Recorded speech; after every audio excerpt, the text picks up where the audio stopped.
Need a crash course for the upcoming Israeli election? Let's start with some general information and election basics.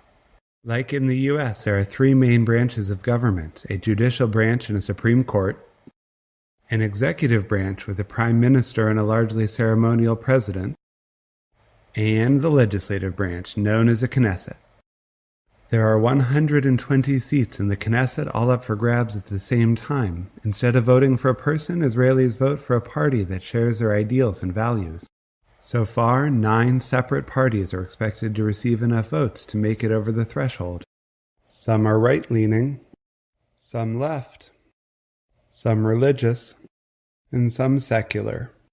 The 2 major parties, Netanyahu's Likud and Gantz and Lapid's Blue&White.